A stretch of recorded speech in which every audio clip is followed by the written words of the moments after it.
Welcome back. Hope you're all doing well. I'm watching this guy here pretty close. You see him in this tan truck. I've been sitting here for a little over 15 hours. I got here early yesterday. It's 8 o'clock right now, and I've been waiting on good loads to drop on the load board. But this guy's been here idling the entire time, and obviously he's a company driver. But I do not know how these carriers are making money when their drivers are idling for 15 hours. That's probably $130 in fuel or more. They could have got him a very nice hotel room and saved the wear and tear on the truck and lots of money just on fuel for one night. But it brought up a subject that I've made lots of videos on in the past, and I've gotten lots of people that just wanted to fight me over the information. They just get bent out of shape when I start talking about it. But being fuel efficient is probably the most important thing. It's the one thing that you can control when you're getting into this business or you're buying a truck. And it's extremely important, and especially in the way that I run my operation, because I do not like to drive east of the Mississippi River. I try to stay away from there. I enjoy driving out west, so I don't get that really good rate per mile, but it gives me a peace of mind when I'm driving out there. So I have to be efficient in other ways. And the videos I've made on this in the past, I've compared my truck, my big truck, which got about 7.5 to 8 miles to the gallon. I always compared that to a pre-emissions truck, because you have these guys that they want that pre-emissions truck no matter what. All they're thinking about is how good they're going to look, how it's going to sound. They're going to drive around 24 hours a day with that engine brake on, breaking windows, going through neighborhoods. They just want to be seen, and they want to look good. And that is the number one reason people go out and buy an older truck. I've had people argue, well, they don't have the DPF system in them, so I save money on DEF fluid and repairing the DPF. No, you're not saving money. I've done videos on this. In the money that you save on fuel in 1 year, you can go out and buy a complete DPF system, top to bottom, 2 times to put in that truck if you had to. Most of these DPF systems nowadays are pretty maintenance free. When they first came out for the first several years, yeah, they were pretty crappy. But in the newer trucks now, they're not touching these things for 2 or 3 years. So that excuse goes out the window. But yeah, every time I made a video on being efficient and trying to compare, because I'd love to have one of those trucks too, those big beautiful W900. They look good, got all the chrome, they sound good, but you're wasting money. This is not the prom. You're not picking out a prom date. This is a job. Doesn't matter what your truck looks like or how it sounds. Is it dependable, and does it get good fuel mileage?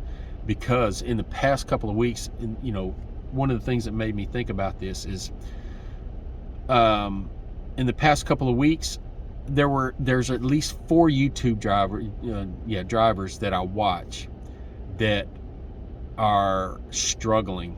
They're trying to find something else to do. They're trying to sell their trucks. One guy yesterday, I watched him. He was honest, and I appreciate the honesty. He said he's a very popular YouTuber, and he said, yeah, he basically made a mistake. He went out and bought a brand new truck just because of how it looked. He thought he'd get clicks on YouTube, and now he's not making any money because of all the fuel he's using. And another one of the more popular YouTubers out there, he's getting about 5 miles a gallon in his truck, and he admitted he's been breaking even. He's not making any money, so his logic is to run more miles. That doesn't make any sense either.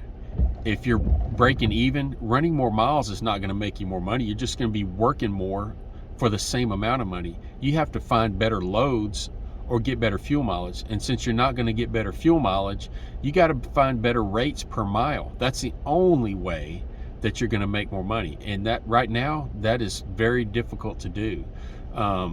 If you're just running the same loads for the same rate and you're getting the same fuel mileage, running more miles makes no sense whatsoever. But there's been a bunch of these YouTubers now who are finally admitting, okay, this might not have been the smartest decision.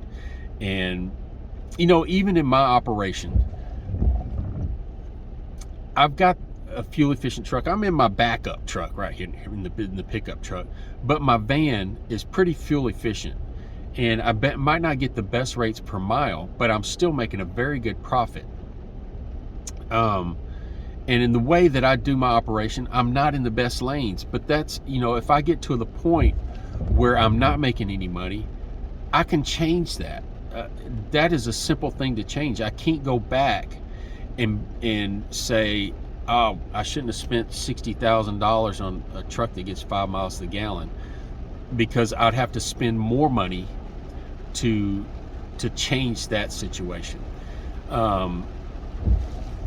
And the other thing I can't change most of the time are the rates. I can do all the negotiating I want, but the market dictates the rates.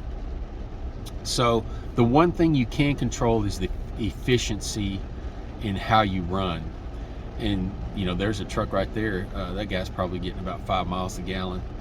But, you know, a lot of people think, well, I can go out and pay cash for this older truck. Well, you can go out and pay cash for a truck that's 5 years old that gets good fuel mileage too.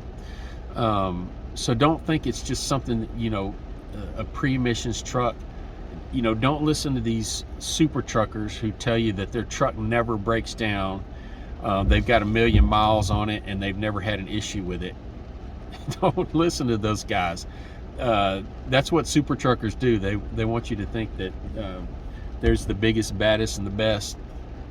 But being fuel efficient is so important, and you're seeing that right now. If you're watching, you know, a bunch of YouTube channels, these guys that have gone out and bought the pre-emissions trucks, they are hurting.